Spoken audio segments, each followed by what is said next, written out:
Do you want to learn how to do push-ups? Then this video is the right one for you. My name is AJ and today I will guide you on your push-up journey on level 1. In this video we will go over the most important technique cues, the best progressions, and I will show you how you could design your push-up training. Let's start with the technique. In order to do push-ups, you want to start in a plank position and then lower yourself until you reach the ground level. Your feet can either be close together or spread apart, depending on your personal preference. During the push-up, you want to have your core engaged, so that your body builds a somewhat straight line, but there is no need to over-exaggerate the core contraction. But you also don't want to let your hips sag during the push-up.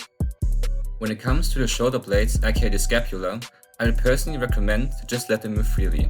As a beginner, I don't think it's a good idea to focus too much on scapular movement, as this will probably hinder the amount of focus you can put into your force output. Where you place your hands during the push-up is pretty much a choice of personal preference. You would either have them closer together, shoulder width, or a little bit wider than that. Just pick a hand placement which feels comfortable to you. The same thing pretty much goes for the elbows. You could either have them more tucked or more flared. Just let them move in a way so that you don't get any shoulder pain or discomfort. Now, let's go over the best push-up progressions. The first progression is gonna be the incline push-up. The higher the elevation, the easier it's gonna be. The lower the elevation, the harder it's gonna be. Let's get to the floor and start doing kneeling push-ups. Place your knees on the floor, get into push-up position, and then start doing push-ups. Because our knees are planted on the floor, we have to push less of our body weight. Some people might now be able to do regular push-ups after they master the kneeling push-up. However, there might still be some people who can't do push-ups or who can only do a couple of them. That's where the mechanical advantage push-up comes into play. Start in a regular push-up position and lower yourself down until you reach the ground level. Then switch into a kneeling position and do a kneeling push-up. We are a lot stronger on the eccentric, so the lowering down phase of a movement, than we are on the concentric, and the push-up, the pushing up phase. That's why the mechanical advantage push-up is a great way to bridge the gap between kneeling push-ups and regular push-ups.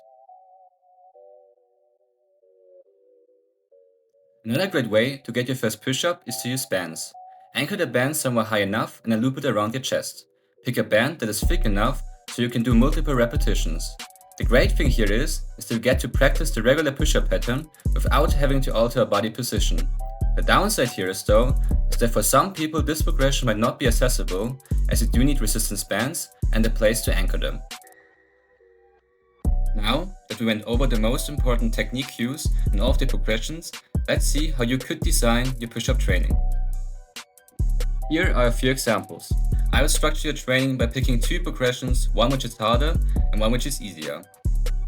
I honestly don't have a specific reason for doing that, but by picking two different progressions we get to work at different intensity levels, and I think it's just more enjoyable than just having to stick to one progression for one certain rep range. Pick a progression that allows you to stay in the recommended rep range. Once you reach the desired rep count for at least one of the sets, ideally all three of the sets, you can switch to a more difficult progression. I recommend to train push-ups 2 to 3 times a week. You could implement these workouts as part of a full body workout, upper body workout, or a push workout, for example. If this video has helped you out in any way, I would highly appreciate if you press the like button and subscribe to the channel. Share your feedback down below in the comment section. See you next time and good luck on your push-up journey. Much love.